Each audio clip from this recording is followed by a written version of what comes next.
Բարև ձեզ հարգելի գործընկերներ, սկսում ենք կառավարության 2021 թվականի ապրիլի 8-ի հերթական նիստի աշխատանքները, նախ օրակարգը պիտի հաստատենք, օրակարգի վերաբերյալ առաջարկություններ, դիտողություններ չկան, ըստ այդմ դրվում է քվեարկության օրակարգը, ովքեր են կողմ, դեմ չունենք, օրակարգը հաստատված է, քննարկում ենք չզեկուցվող հարցերի փաթեթը, փաթեթի վերաբերյալ առաջարկություններ, համեցեք Տիկին Ավանես։ Շնորհակալություն մեծարգո պարոն վարչապետ, խնդրում ենք 28-րդ հարցը տեխնիկական շտման ներկայացնենք ստորագրության։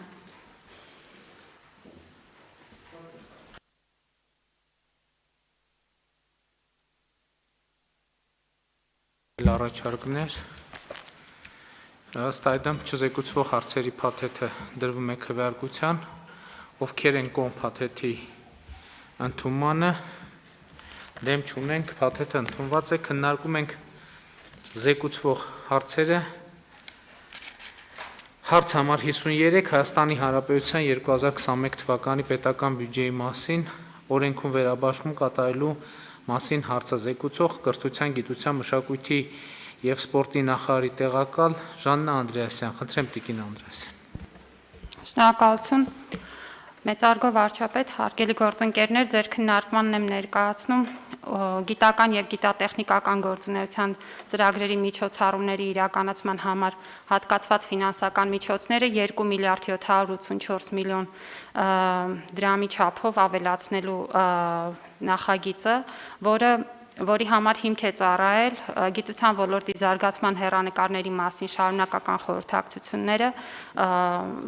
որոնք կայացել են վարչապետի մոտ և դրա շրջանակներում տրված հանձնարարականները։ Ըստ այդմ ավելացվող միջոցները ուղղվելու են երկու հիմնական ոլորտներին, ենթակառուցվածքի արդիականացման ծրագրերին, որին հատկացվելու է 1 միլիարդ 31 միլիոն դրամի չափով գումար, և սա ուղղվելու է ավելի բարձր արդյունավետություն ունեցող գիտական կազմակերպությունների համար գիտական ժամանակակից և կարևորագույն նշանակություն ունեցող սարքավորումների ձեռքբերմանը, ինչպես նաև այդ սարքավորումների վրա հետազոտական աշխատանք իրականացնող անձնակազմի վերապատրաստմանը։ Շատ կարևոր է, որ այս միջոցով կկարողանանք ապահովել փորձարարական գիտությունների բնագավառում հետազոտությունների լիարժեք հենքը, և սա կբերի հետազոտությունների որակի բարձրացմանը և հնարավորություն կստեղծի որակյալ կիրառական հետազոտություններ իրականացնելու, ինչը շատ կարևոր է նաև տնտեսության զարգացման համար։ Ծախսարդյունավետության տեսանկյունից էական է, որ ծրագրի կարևոր նախապայմաններից է տարբեր շահագիր կազմակերպությունների կոնսորցիումների ձևավորումը, որպեսզի սարքերը օգտագործվեն համատեղ,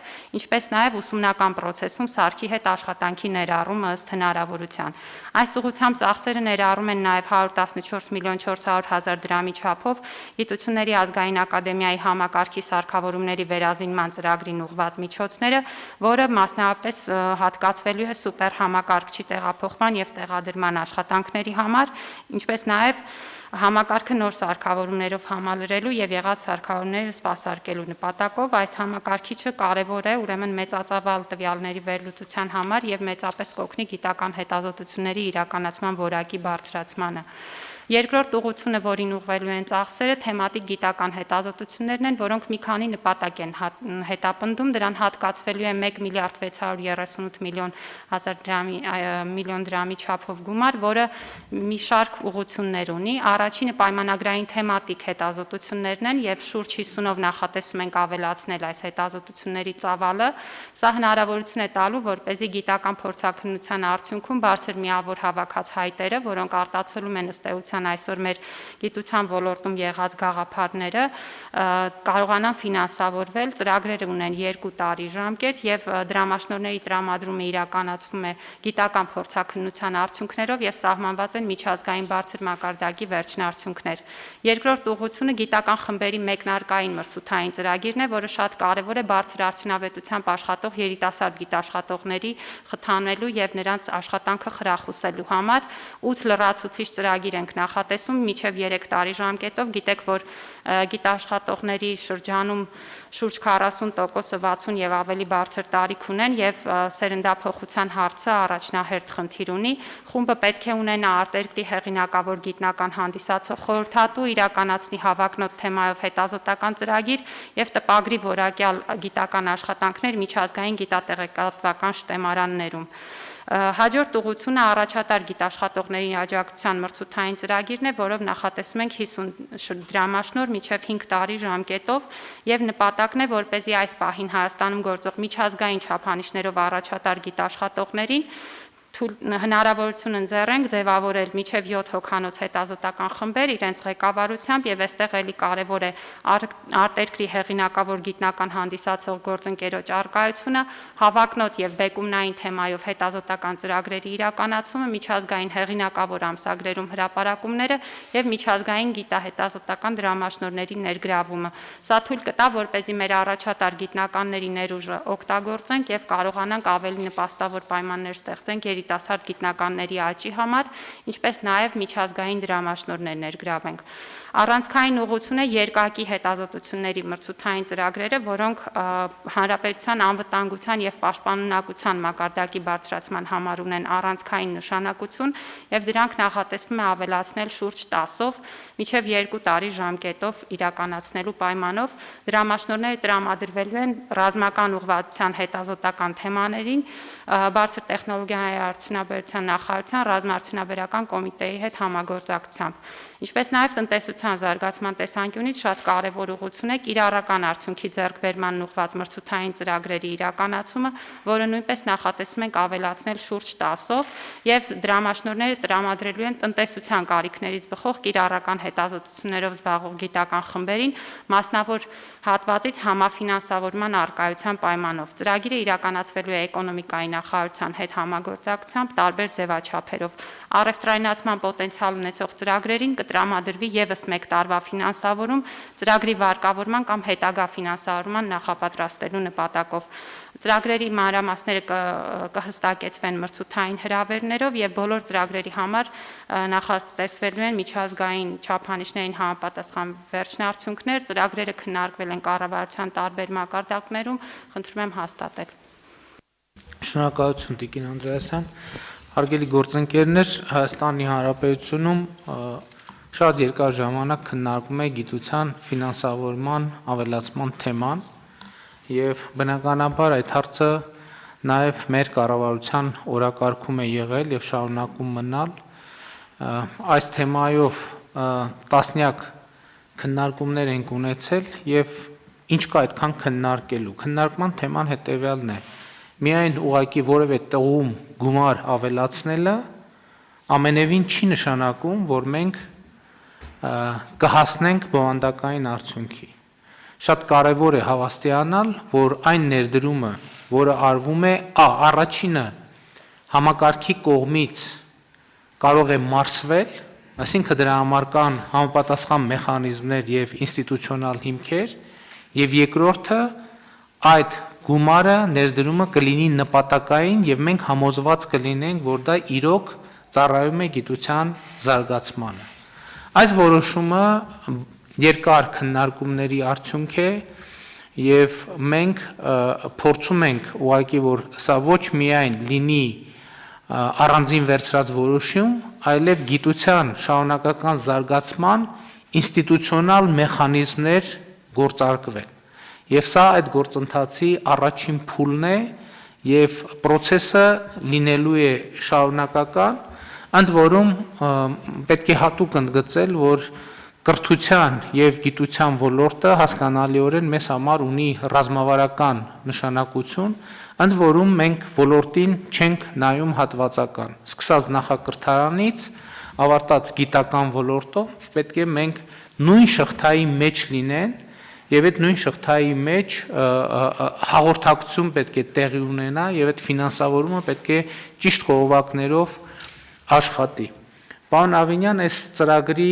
հեռանկարների եւ տեղի ունեցած քննարկումների մասին կխնդրեի, որ հավելյալ տեղեկություններ հաղորդեք։ Շնորհակալություն, պարոն վարչապետ, ես ուղղակի հիշեցնեմ, որ դեռևս 2019 թվականին, 2020 թվականի բյուջեի քննարկումների ժամանակ մենք որոշում կայացրեցինք 1.5 միլիարդ դրամով ավելացնել գիտության բյուջեն, նորարարական ուղղություններով գիտական նոր խմբեր ստեղծելու, Տիկին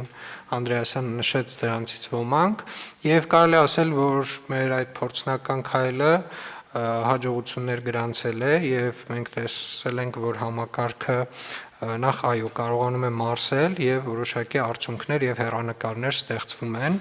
եւ նաեւ տարբեր քննարկումների ընթացքում ձեր գլխավորությամբ որոշում է կայացվել, որ զուգահեռաբար մենք եւ համակարգը գաղափարից մինչեւ առևտրայնացում ցիկլը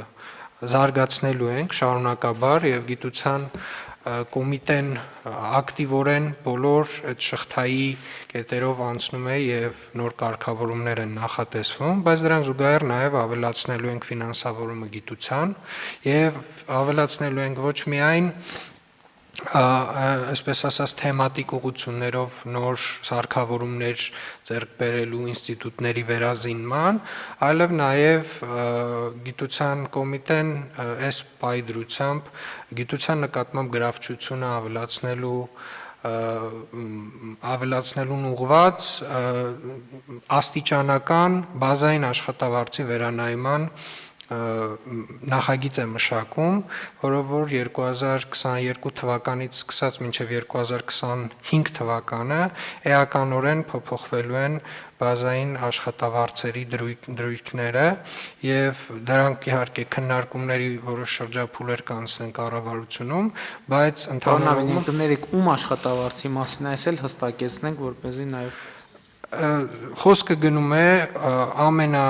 ասպիրանտից սկսած մինչև ինստիտուտի ղեկավար, այսինքն բոլոր մակարդակներում վերանայվելու են աշխատավարձները, որովհետև համեմատած մյուս ոլորտների իհարկե էականորեն գիտությունը որպես այդպիսին գրավչություն չունի եւ եթե մենք նայենք ընդհանուր քանակները ովքեր են գիտությամբ զբաղվում, մենք կտեսնենք, որ գիտությամբ զբաղվող անձանց միջին տարիքը շատ բարձր է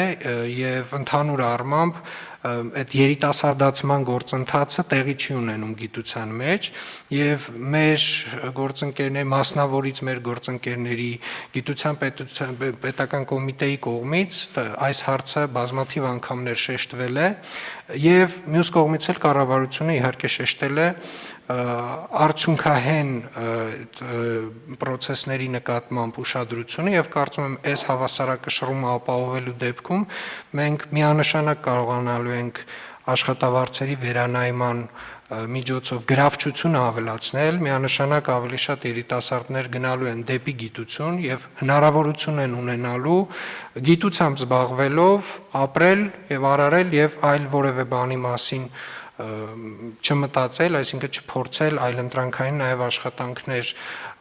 գտնել մասնավոր ոլորտում, բայց նաև թեմատիկ գիտական ուղղություններ ստանձնելով նաև հնարավորություն են ունենալու էլ ավելի մեծ գումարներ վաստակել եւ կարծում եմ այստեղ նաև կապակցելու ենք մենք անպայմանորեն արդյունքների հետ եւ այդ արդյունքներից կախված նաև որոշակի ֆինանսավորման չափաբաժինները ավել կլինեն կամ պակաս, բայց այն հանձնառությունը, որը մենք 2019 թվականից դեռ ստանձնել ենք գիտության նկատմամբ հավելյալ ուշադրություն, հավելյալ ֆինանսավորում եւ հավելյալ կարգավորումների ճշգրտում իրականացնելը շարունակաբար իրականացվելու է պարոն վարչապետ եւ համոզված եմ, որ գիտության նկատմամբ եւ գրավչությունը եւ արդյունքները էականորեն ավելի լավն են լինելու։ Համեցեք Տիկին Անդրեաս։ Շնորհակալություն պարոն վարչապետ, շատ կարևոր դիտարկում արեցիք կրթության եւ գիտության կապի մասին, կուզեի մեկ շեշտադրում էլ անել, որ այս հնարավորությունը Նաև հավելյալ հնարավորություններ է ստեղծում բուհերի զարգացման համար մի քանի առումներով,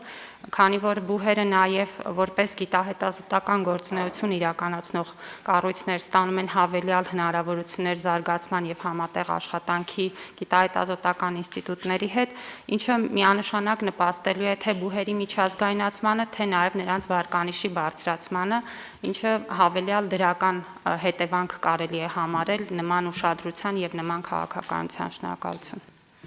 Շատ լավ, ես ելի ուզում եմ ընդգծել, որ հիմա տեսեք, մենք այս թեմաների վրա շատ երկար ենք աշխատել, մասնավորապես կրթության ոլորտի բարեփոխումների փաթեթի վրա, եւ դրանք եղել են ամենավիճահարույցը, բայց ես ուրախ եմ արձանագրել, որ մենք դրսևորել ենք քաղաքական կամք այդ ճանապարհով շարունակաբար գնալու։ Ես ուզում եմ ձեր ուշադրությունը հրավիրել թե հետևյալ հարցի վրա, թե ինչ ֆունդամենտալ արդեն իսկ արձանագրված փոփոխություններ են տեղի ունեցել կրթության գիտության ոլորտում։ Նախ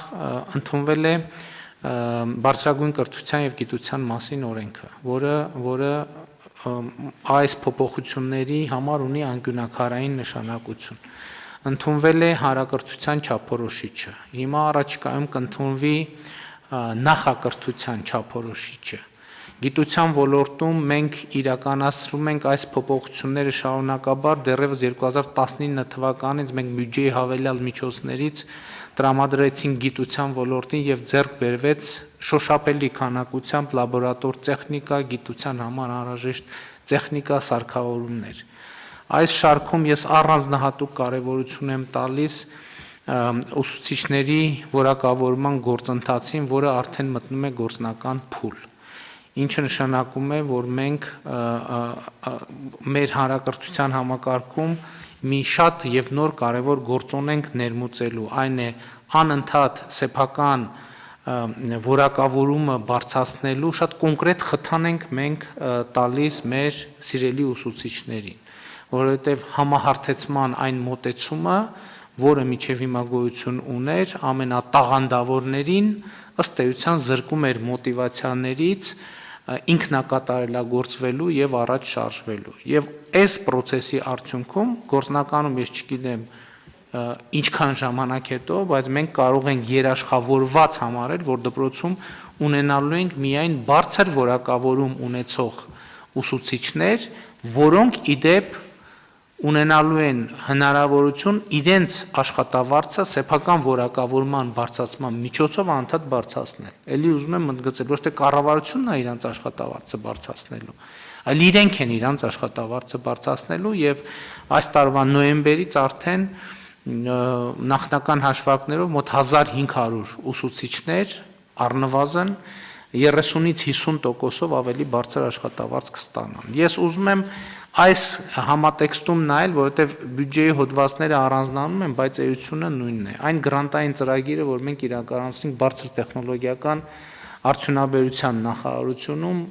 ճիշտ է, դա մի քիչ վերաբերվում է այլ ոլորտի, ըստ էության ստարտափային ծրագրեր խթանելու, բայց դա նույնպես շատ կարևոր զարգացման ծրագիր է, որը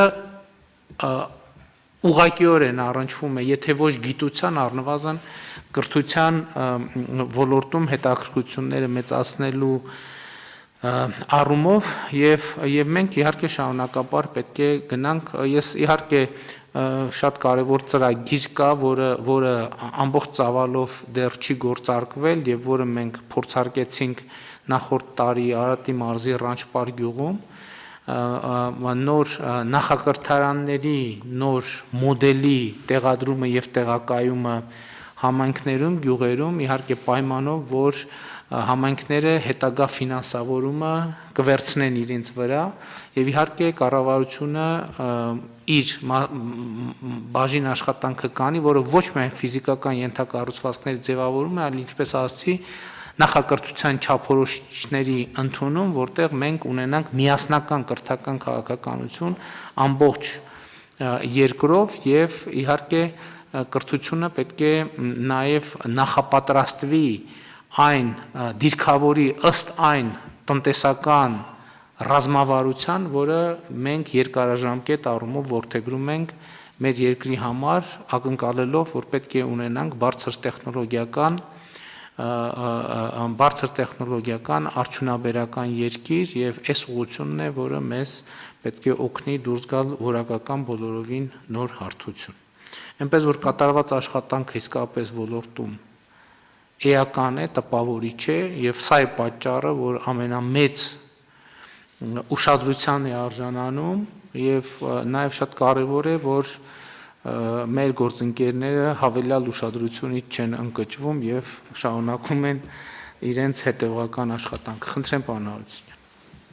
Պարոն վարչապետ, ձեր թվարկած բարեփոխումներին կուզեի ավելացնել, որ մեծ թվով դպրոցներ, մանկապարտեզներ են վերանորոգվել, միայն ԿԳՄՍ նախարարության ուղղության վերջին 3 տարում բացվել է 60 նախակրթարան, այս տարի 8 ամբողջությամբ նորոգված վերակառուցված ավագ դպրոց է շահագործման հանձնվելու, բացի այդ սկսել ենք շինարարություն 16 մոդուլային դպրոցների այս տարի եւ ես հուսով եմ, որ այս տարի այդ դպրոցները նույնպես կհանձնվեն շահագործման։ Այսինքն ենթակառուցվածքներն էլ շատ մեծ ուշադրություն են դարձվում։ Այո, եւ մեր քաղաքականությունը հետեւյալն է, որ նախարարությունում վերջին խորհրդակցության ժամանակ մենք ընդգծեցինք, որ ֆիզիկական ենթակառուցվածքների զարգացումը պետք է տեղի ունենա բովանդակության զարգացմանը զուգահեռ, որովհետեւ մեկը առանց մյուսի ըստ էության որևէ կոնկրետ արդյունքի եւ հանգրվանի չեն բերում, իհարկե այս առումով դեռ մեծ աշխատանք կա անելու, բայց կարծես թե հիմա կարող ենք արձանագրել, որ որոշակի մոդելներ, բանաձևեր ի վերջո որոշակիացրել են, որոնք ինստիտուցիոնալ իրենց պտույտը, մեխանիզմի սկսել են եւ դա իր հետ պետք է բերի միանշանակ շատ կոնկրետ արդյունքների։ Խնդրեմ այլ հարցեր, ելույթներ, եթե չկա, ուրեմն դնենք քվեարկության, ովքեր են դեմ որոշման ընդունմանը, դեմ չկա, որոշումն ընդունված է։ Քննարկում ենք հարց համար 58-ը բաժնետերական ընկերությունների մասին օրենքում եւ հարակից օրենքներում փոփոխություններ եւ լրացումներ կատարելու մասին հարցը զեկուցող Արդարադատության նախարար Ռուստամ Բադասյան։ Խնդրեմ պարոն Բադասյան։ Շնորհակալություն, մեծարգո վարչապետ, հարգելի գործընկերներ, բաժնետիրական ընկերությունների մասին օրենքի մի շարք կարգավորումներ ներկայումս համահունչ չեն գործարար աշխարհում տեղի ունեցող զարգացումներին, որոնք իրենց ազդեցություն են ունենում նաև կորպորատիվ հարաբերությունների զարգացման վրա։ Նշված հանգամանքներով պայմանավորված բերել ենք այս նախագիծը, որը բավական հիմնարար փոփոխություններ է ենթադրում ոլորտում եւ որոշակի դրական ազդեցություն կարող է ունենալ նաև ներդրումային միջավայրի վրա։ Նախ եւ առաջ նախագծով առաջարկում է թույլատրել տարբեր դասերի հասարակ սովորական բաժնետոմսերի թողարկումը։ Ներկայումս մենք ունենք երկու տեսակի բաժնետոմս, հասարակ եւ արտոնյալ։ Արտոնյալի հիմնական էությունը նա է, որ սովորաբար չեն ունենում քվեարկելու իրավունք ընկերությունում, փոխարենը ավելի լայն հնարավորություններ են ընձեռվում շահաբաժին ստանալու կամ ընկերության լուծարման շրջանում ավելի առաջնային դիրքում է իրենց պահանջների բավարարումը եւ հիմա մենք թույլ ենք տալի, որպեսզի հասարակ սովորական բաժնետոմսերը եւս ունենան դասեր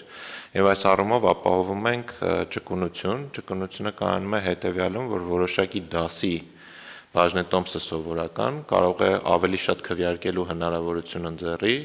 իսկ մեկ այլ դասի բաժնետոմս հակառակը ավելի քիչ մասնակցի ընկերության կառավարմանը, բայց ավելի լայն հնարավորություն ունենա շահաբաժին ստանալու։ Սա ինչի համար ենք անում, որովհետև ներդրողների չակերտների մեջ ճաշակը շատ տարբեր կարող է լինել, մեկ անձ կարող է ուզենա ավելի շատ կառավարմանը մասնակցի, մյուսը ավելի շատ շահաբաժին, իսկ այն մյուսը կարող է որոշակի համադրված տարբերակ ընտրի, որ իր ներդրումները ավելի հաջող իրականացնի։ Մենք հիմա այս նախագծով տալիս ենք նման հնարավորություն, միաժամանակ սահմանափակում ենք, որ միևնույն դասի բաժնետոմսով առավելագույն քվեարկելու իրավունքը 10 ձայն կհամարվի սեփականատիրոջ համար։ Նախագծով առաջարկում է նաև ազատականացնել խոշոր գործարքների վերաբերյալ կարգավորումները, մասնավորապես գործող կարգավորումների համաձայն խոշոր են համարվում ընկերության ակտիվների հաշվեկշռային արժեքի 25 եւ ավելի տոկոս գերազանցող գործարքները, իսկ ընկերության ակտիվների հաշվեկշռային արժեքի 50%-ը չգերազանցող գույքին առնչվող խոշոր գործարքներ կնքելու վերաբերյալ որոշման ընդունումը վերապահում է ընկերության խորհրդին։ Այս առումով հարկ է նկատել, որ համաշխարհային բանկի Doing Business մեթոդոլոգիայի համաձայն խոշոր կարող են չորակվել այն գործարքները, որոնց արժեքը կազմում է ընկերության ակտիվների հաշվեկշռային արժեքի ընդհանուր մինչև 51%-ը։ Այս փոփոխությամբ ավելի պարզ ինչ ենք անում, հնարավորություն ենք տալի, որ խոշոր գործարքներ կնքելու որոշումները ընկերությունում ճկունություն ապահովենք եւ ընդհանուր ժողովից շատ դեպքերում տեղափոխենք դեպի խորհուրդ կամ գործադիր մարմին, որովհետև շատ բաժնետերեր երբեմն շահագրգռված չեն ակտիվ մասնակցություն ունենալ ընկերության կառավարմանը եւ այս օրինակ արտասահմանում են նաեւ գտնվում, դժվար է ընդհանուր ժողով հրավիրել, օրակարգ հաստատել, հետեւաբար եթե իրենք վստահում են խորհրդին եւ գործադիր մարմնին, դա կարող են պատվիրակել նշված մարմիններին։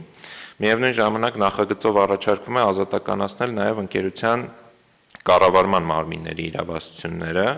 ներկայումս օրենքը սահմանում է ժողովի եւ խորհրդի բացառիկ իրավասությունները, ինչը անհնարին է դարձնում մի շարք որոշումների կայացման իրավունքը խորհրդին կամ գործադիր մարմնին պատվիրակելու հնարավորությունը։ Նման կարգավորումները ըստ էության ճկուն չեն ընկերության կառավարման վերաբերյալ տարբեր մոտեցումներ ունեցող բաժնետերերի եւ ներդրողների տեսանկյունից։ Ավելին Հայաստանում շատ ընկերություններ չունեն խորհուրդներ, ինչը լրացուցիչ բարդություններ է առաջացնում ժողովի համար։ Փոխարենը իրավասությունների բաշխման ճկուն համակարգի ներդրումը հնարավոր է դարձնում ավելի արդյունավետ կառավարել ընկերությունը, այսինքն սրանով եւս նույն ոլորտի հարց ենք լուծում, այն բոլոր դեպքերում, երբ որ իմպերատիվ է պահանջը, այսինքն բացառապես ժողովի իրավասությունն է, մենք ավելի լիբերալ ենք դարձնում եւ հնարավորություն ենք տալի ընկերություններին կանոնադրությամբ կարգավորել, որ լիազորությունը ում է պատկանում, ինչը էականորեն կհեշտացնի ընկերությունների կառավարումը։ Փոփոխություններ են առաջարկվում նաև աշխատակիցների բաժնետիրացման ծրագրերի մասով։ Հայաստանում աշխատակիցների բաժնետիրացումը ներկայիս կարգավորումների համաձայն հնարավոր է շատ խիստ կարգավորումների կիրառմամբ եւ միայն հետգնված բաժնետոմսերի հաշվին, այնինչ որպես խրախուսանք աշխատողներին ընկերության բաժնետոմսերով պարգևատրելու ինստիտուտը բավականին տարածված գործիք է, որը հնարավորություն է տալիս խրախուսել աշխատակիցներին եւ կանխել աշխատուժի արտահոսքը ընկերությունից,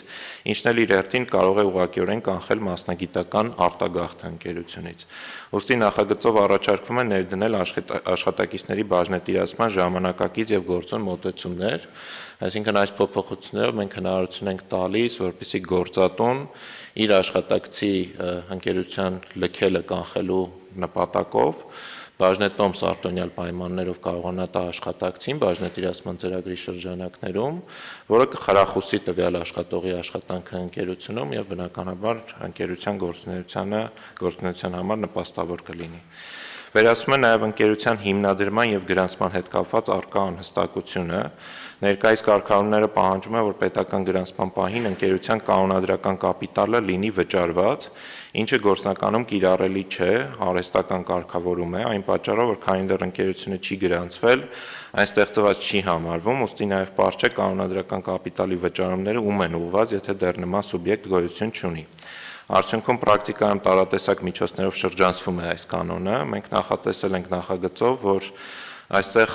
փոխենք գործող իրավական ֆիկցիան, թույլատրելով կանոնադրական կապիտալը վճարել ընկերության գրանցումից հետո որոշակի ժամկետների եւ կարգերի պահպանմամբ, նախագծով այդպիսի ժամկետ սահմանված է 3 ամիսը։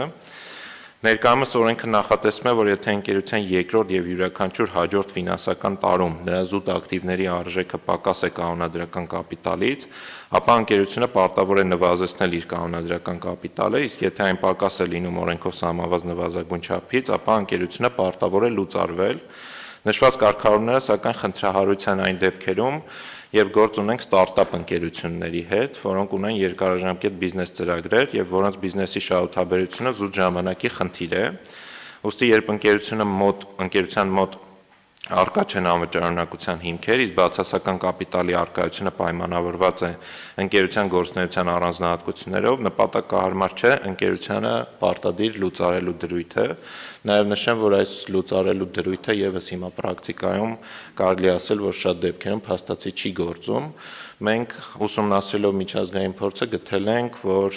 հնարավոր է այս դեպքերում ոչ թե պարտադրել ընկերությանը լուծարել օրենքի մակարդակում, այլ թույլատրել ընկերություններին գործել բացասական կապիտալով, իհարկե պահպանելով որոշակի ընթացակարգեր եւ երաշխիքներ միտված պարտատերերի նաեւ շահերի պաշտպանությանը, այսինքն հստակ մեխանիզմ ենք ներդրել։ Օրենքի գործող խմբագրությամբ թույլատրվում է տիրապետել, օգտագործել եւ տնօրինել միայն ամբողջական բաժնետոմսեր, այսինքն այն դեպքերում, երբ որ կոտորակային բաժնետոմսեր են առաջանում, իսկ դա առաջանում է բաժնետոմսերի կոնսոլիդացիայի դեպքում, ընկերությունը պարտավոր է լինում հետ գնել նշված բաժնետոմսերը կոտորակային եւ այս մեխանիզմը շատ դեպքերում այսօր օգտագործվում է փոքր բաժնետերերի շահերի դեմ, այսինքն արհեստականորեն միտված է ընկերությունից փոքր բաժնետերերին դուրս մղելուն։ Մենք որպեսզի թույլ չտանք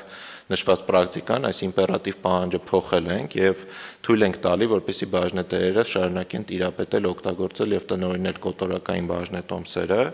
Իհարկե ընկերությունը իրավունք ունի գնել, բայց եթե կոտորակային բաժնետերերի սեփականատերերը հրաժարվում են վաճառել այդ բաժնետոմսերը, իրենք ազատ են շարունակելու դրանք տիրապետել։ Նշեմ, որ բազմաթիվ այլ փոփոխություններ կան, որոնք վերաբերում են կորպորատիվ ոլորտին, եւ այս նախագիծը մշակվել է ԱՆԻՖ-ի հետ համատեղ, նաեւ մասնավոր մի շարք ընկերությունների աջակցությամբ ենք մշակել, բխում էր նաեւ 19-23 թվականների դատական իրավական բարեփոխումների ռազմավարությունից։ Շնորհակալություն։ Շնորհակալ եմ։ Հարցեր։ Չկան հարցեր, ըստ այդմ դրվում է քվեարկության, ովքեր են դեմ որոշման ընդունմանը։ Դեմ չկա, որոշումն ընդունված է։ Քննարկում ենք հարց համար 54 ժամկետային զինվորական կամ այլընտրանքային ծառայության հերթական զորակոչից, վարժական հավաքից կամ զորահավաքային զորակոչից խուսափած անձանց նկատմամբ համաներում հայտարարելու մասին Հայաստանի Հանրապետության օրենքի նախագծին հավանություն տալու մասին հարցը զեկուցող արտադրության նախարար Ռուստամ Բադասյան։ Խնդրեմ, պարոն Բադասյան։ Շնորհակալություն, հարգելի գործընկերներ, այս նախագիծը նպատակ ունի հնարավորություն ընձեռել պարտադիր զինվորական կամ այլընտրանքային ծառայությունից, ինչպես նաև հայտարարված վարժական հավաքից կամ զորահավաքային զորակոչից խուսափած անձանց մասնակցել Հայաստանի Հանրապետության տնտեսական, սոցիալական, հոգևոր, մշակութային ոլորտներում զարգացման համար սեփական ավանդը ներդնել եւ նաեւ հիմքում դրված է մարդասիրության եւ համերաշխության սկզբունքը։ Նախ նշեմ, որ նախագիծը տարածվում է մինչև 20 թվականի սեպտեմբերի 26-ը ներառյալ, այսինքն մինչև պատերազմի մեկնարկը 27 տարին լրացած շարքային եւ 35 տարին լրացած պայեստազորի սպայական կազմերի պարտադիր զինվորական կամ այլընտրանքային ծառայությունից, ինչպես նաև հայտարարված վարժական հավաքից եւ կամ զորահավաքային զորակոչից խուսափած եւ Հայաստանի Հանրապետության քրեական օրենսգրքի միայն 327-րդ հոդվածի առաջին մասով նախատեսված հանցագործություն կատարելու մեջ կասկածվող, մեղադրվող կամ դատապարտված անձանց նկատմամբ։ Նախագծով առաջարկվում է, որ համաներումը հայտարարելով պատժից ազատել այն անձանց, որոնք դատապարտվել են ազատությունից զրկելու հետ կապված պատժի, որոնց նկատմամբ պատիժը պայմանականորեն չի կիրառվել կամ պատժի կրումը հետաձգվել է, որոնք դատապարտվել են ազատությունից զրկելու հետ չկապված պատժի, համաներում հայտարարելով դադարեցնել պատիժը կրելուց պայմանական վաղաժամկետ ազատված անձանց նկատմամբ իրականացվող վերահսկողությունից։ Միաժամանակ հարկ է նշել, որ նախագծով նախատեսվել են նաև այն պայմանները, որոնց առկայության դեպքում համաներում չի կիրառվում եւ ելույթի վերջում կնշեմ բոլոր այդ դեպքերը։ Նաև համաներման շահառու են դառնալու նշված հոդվածի հիման վրա հետախուզման մեջ գտնվող անձինք։ Ըստ այդմ նախագծում նախատեսվել է դրույթ առ այն, որ համաներումը կիրառվում է նաև միջև սույն օրենքի ուժի մեջ մտնել է հետախուզման մեջ գտնվող այն անձանց նկատմամբ, որոնք միջև 21 թվականի դեկտեմբերի 31-ը ներառյալ անձամբ կամովին կներկայանան քրեական հետապնդման մարմիններ, իսկ եթե գործը գտնվում է դատարանի վարույթում, ապա դատարան։ Անդրադարձ կատարելով վիճակագրական տվյալներին առանձնացրել են երկու խումբ վիճակագրական տվյալներ։ Առաջինը վերաբերում է նախորդ համաներման ակտի կիրառման առնչվող վիճակագրական տվյալներին, ինչպես նաև կրկնանցագործություն կատարած անձանց թվին։ 21 թվականի ապրիլի 5-ի դրությամբ ոստիկանության ինֆորմացիոն կենտրոնի օպերատիվ տեղեկատու քարտադարանի տվյալներով Էրեբունի Երևան հիմնադրման 2800-ամյակի եւ Հայաստանի Առաջին Հանրապետության անկախության հռչակման 100-ամյակի կապակցությամբ քրեական գործերով համաներում հայտարարելու մասին օրենքով համաներում է կիրառվել 4976 անձի նկատմամբ, որոնցից հետագայում հանցանք են կատարել 1152-ը, իսկ նրանցից 249-ը 2 եւ ավելի անգամ։ Առանձին տվյալներ կան քրեակատարողական եւ պրոբացիայի ծառայությունների մասով, նախորդ համաներման ակտի հիման վրա քրեակատարողական հիմնարկներից ազատվել է թվով 607 դատապարտյալ, թվով 501 դատապարտյալի պատժաչափը կրճատվել է, որի արդյունքում թվով 73-ը ազատվել են։ Համաներում է կիրառվել պրոբացիայի շահառու հանդիսացող 2874 անձի նկատմամբ։ Այսինքն մենք այս տեղեկությունները ԱԺ օրենքի կարգավորումների համաձայն պարտավոր ենք ներկայացնել ազգային ժողովին այս նախագծի շրջանակներում։ Եվ երկրորդ խումբ վիճակագրական տվյալները, որոնք վերաբերում են նախագծի շահառու հանդիսացող անձանց թվին, հաշվի առնելով, որ հնարավոր չէ տարանջատել քրեական օրենսգրքի 327 հոդվածի առաջին մասով նախատեսված հանցանքը կատարվել է պարտադիր զինվորական կամ այլընտրանքային ծառայությունից խուսափելու թե հայտարարված վարժական հավաքից եւ զորահավաքային զորակոչից խուսափելու եղանակով, այսինքն խոսքը գնում է մինչեւ սեպտեմբերի 27-ը եւ սեպտեմբերի 27-ից հետո տեղի ունեցած իրադարձություններին օպերատիվ տեղեկատու քարտադարանում սույն թվականի ապրիլի 5-ի դրությամբ արկա տվյալների նախատեսվող համաներման շահառու կարող են լինել մինչև 20 թվականի սեպտեմբերի 26-ը ներառյալ 27 տարին լրացած քրեական օրենսգրքի 327-րդ հոդվածի առաջին մասով հետախուզման մեջ գտնվող առավելագույնը 5131 անձի եւ դատապարտված առավելագույնը 124 անձի նկատմամբ, այսինքն սա այն առավելագույն թվերն են շահառուների, որոնց նկատմամբ համաներումը կարող է տարածվել։ Առանձին տվյալներ առկա են ընթացքի մեջ գտնվող քրեական գործերով, ինչպես նաև քրեակատարողական հիմնարկում գտնվող եւ պրոբացիայի շահառու հանդիսացող անձանց մասով, մասնավորապես 327-րդ հոդվածի առաջին մասով հարուցվել եւ ընթացքի մեջ է գտնվում 261 գործ, դրանք դեռևս դատարան չեն ուղարկվել, 18 քրեական գործ դեռևս գտնում է դատարանների վարույթում եւ 0104-21 թվականի դրությամբ քրեական օրենսգրքի 327 հոդվածի առաջին մասով նախատեսված հանցագործություն կատարելու համար քրեակատարողական հիմնարկներում պատիժ է կրում 1 դատապարտյալ եւ 0504-21 թվականի դրությամբ վերահսկողությունը կարող է դադարեցվել 15 շահառուի նկատմամբ, պրոբացիայի շահառուների մասն է խոսքը։ Հարկ եմ համարում շեշտել նաև այն, որ ներկայացված թվերը համաներման հնարավոր շահառուների նախնական թվերն են, քանի որ յուրաքանչյուր դեպքով պետք է դիտարկվի համաներման կիրառելիության հարցը եւ ըստ այդմ իրավասու մարմնի կողմից որոշում կայացվի եւ ինչպես նշեցին նաև թվարկեն բոլոր այն դեպքերը, երբ որ համաներման ակտը կիրառելի չի լինի։ Համաներումը չի կիրառվելու այն անձանց նկատմամբ, որոնք սույն օրենքն ուժի մեջ մտնելու օրվա դրությամբ, բացի քրեական օրենսգրքի 327 հոդվածի առաջին մասից,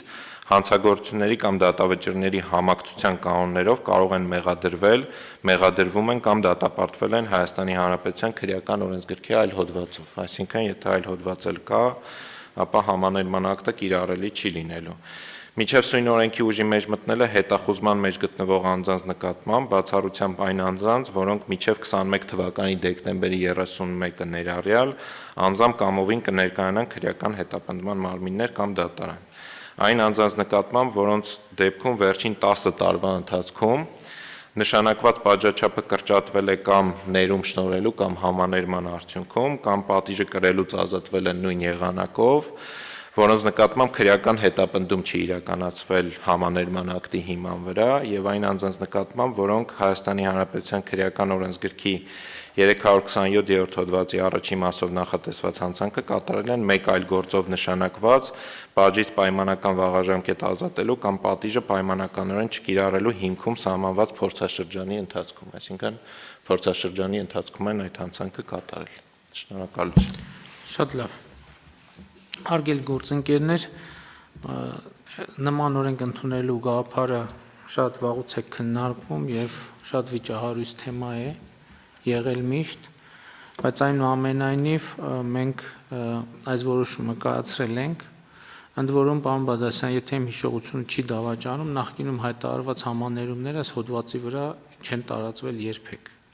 Սա ըստ էության ճիշտ եմ հիշում։ Այո, զինվորական դատախազությունը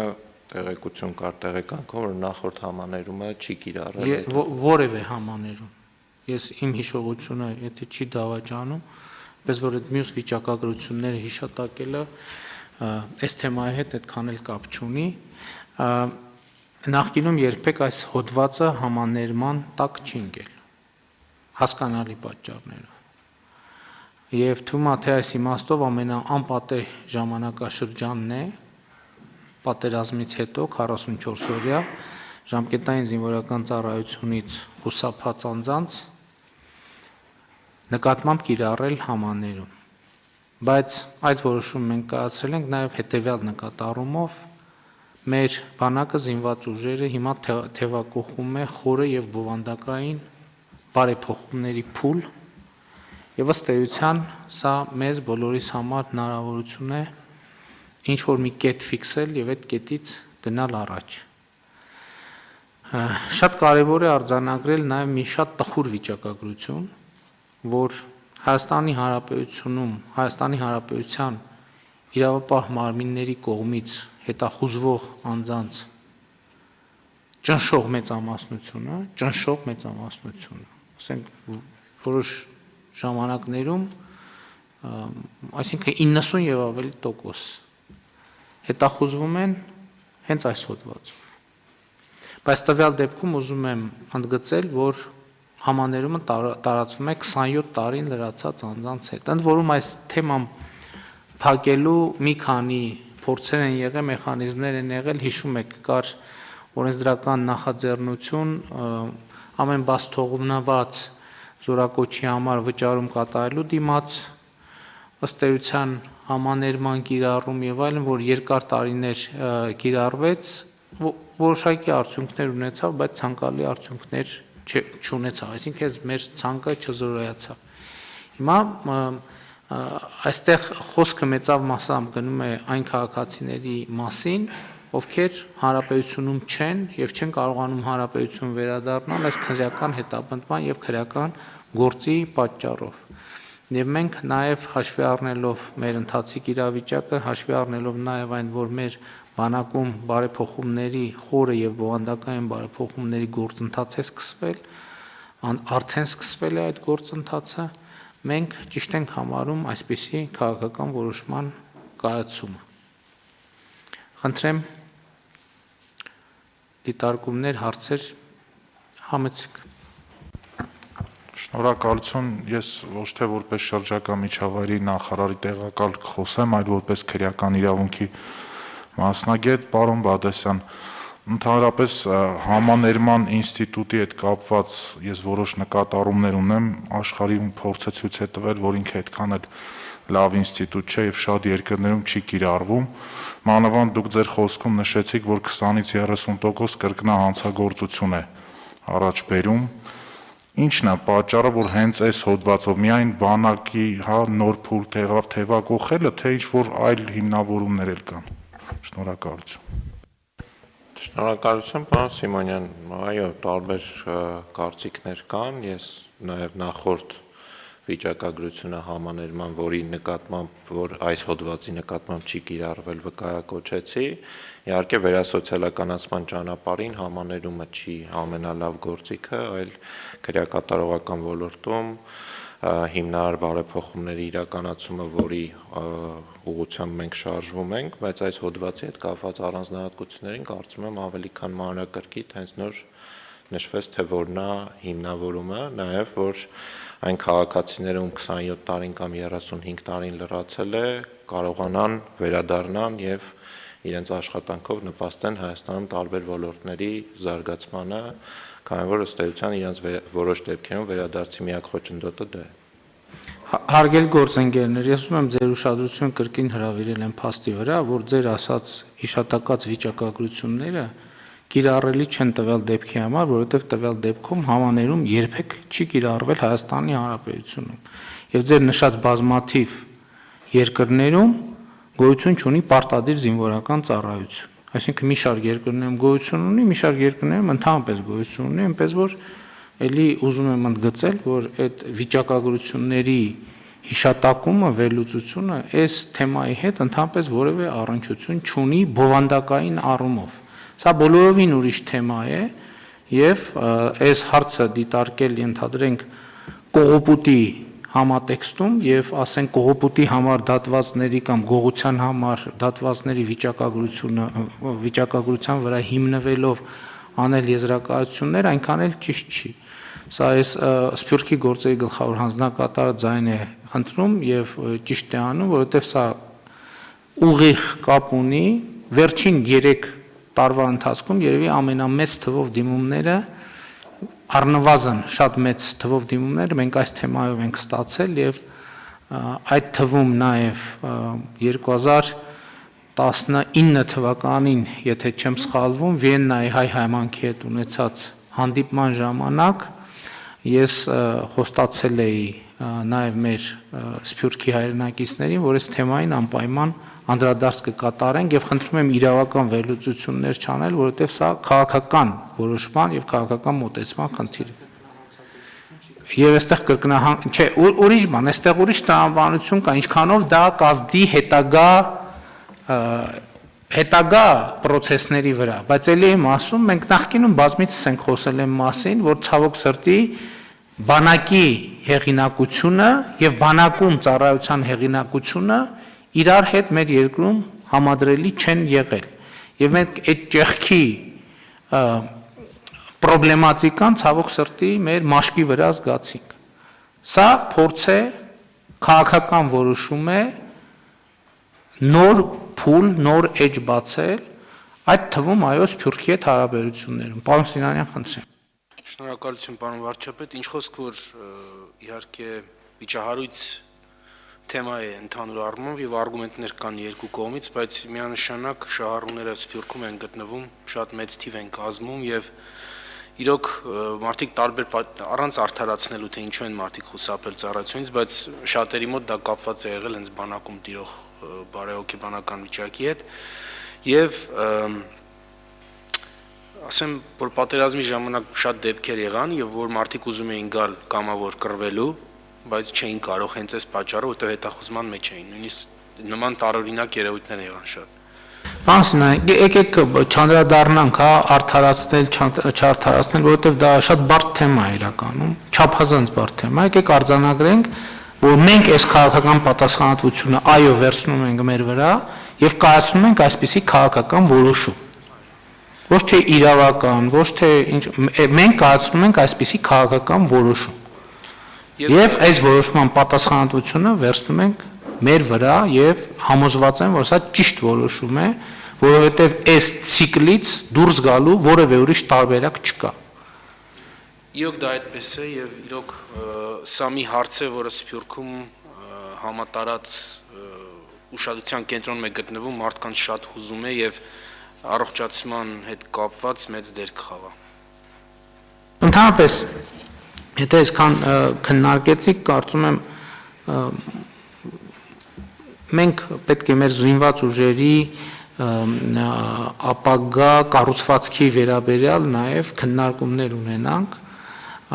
նաև ժամկետային զինվորական ծառայության սկզբունքների հետ կապված, ինչքանով պետքա բանակը լինի պրոֆեսիոնալ, ինչքանով պետքա հենվի ժամկետայինների վրա, ինչքանով պետքա հենվի պրոֆեսիոնալների վրա, ոչ թե պայմանագրայինների, այլ պրոֆեսիոնալների, որովհետև մենք պրակտիկայում տեսանք, որ այնուամենայնիվ կա որոշակի եւ շատ էական տարբերություն, ուղղակի պայմանագրային զինծառայողի եւ պրոֆեսիոնալ զինծառայողի միջեւ,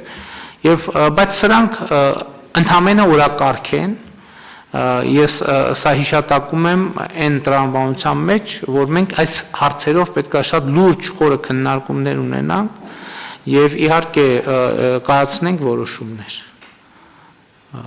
Համեցեք, պարոն Բադասյան։ Պարոն վարչապետ, ուղղակի իլրում են ձեր ասացի պարզաբանում այդ նախորդ վիճակագրությունը, որ բովանդակային որևէ կապ չուներ այս նախագծի հետ, ինչի էի վկայակոչում, դա ԱԺ կանոնակարգը այսինքն պահպանելու ընդհանրապես ձևական կողմն է, որ մենք ամեն նոր նախագիծ ներկայացնելիս պետք է նախկինի արդյունքները վիճակագրական, թե չէ որևէ բովանդակային կապ չուներ։ Շատ լավ։ Ըստ այդմ դրվում է քվեարկության, ովքեր են դեմ որոշման կայացմանը, դեմ չկա, որոշումն ընդունված է։ Քննարկում ենք հարց համար 48-ը Հայկ Ալումյանին Հայաստանի Հանրապետության Տավուշի մարզպետ նշանակելու մասին հարցը զեկուցող տարածքային կառավարման եւ ենթակառուցվածքների նախարար Սուրեն Պապիկյան։ Խնդրեմ, պարոն Պապիկյան։ Շնորհակալություն, մեծարգո վարչապետ, հարգելի գործընկերներ, ղեկավարվելով Հայաստանի Հանրապետության Սահմանադրության 160-րդ հոդվածի 2-րդ մասով եւ տարածքային կառավարման մասին Հայաստանի Հանրապետության օրենքի 6-րդ հոդվածի առաջին մասով առաջարկվում է Հայկ Ղալումյանին նշանակել Հայաստանի Հանրապետության Տավուշի մարզպետ։ Խնդրում եմ հաստատել։ Շնորհակալություն, պարոն Ղալումյանը ներկա է այստեղ, պարոն Ղալումյան։ Շնորհակալություն, պարոն վարչապետ։ Մեծարգո պարոն վարչապետ, հարգարժան կառավարության անդամներ, նախ շնորհակալություն եմ հայտնում վստահության համար եւ հավաստիացնում եմ ձեզ, որ ոչինչ չեմ խնայելու հանուն Տավուշի մարզի տնտեսական զարգացման եւ մեր ժողովրդի բարեկեցության համար։ Այսքան։ Շնորհակալ եմ, հարցեր։ Չկան հարցեր, ըստ այդմ դրվում է քվեարկության, ովքեր են կողմ որոշման ընդունմանը։ Դեմ չունենք, որոշումն ընդունված է, հարգելի գործընկերներ, մեր նիստի օրակարգը սպառված է, նիստը ավարտված, շնորհակալություն։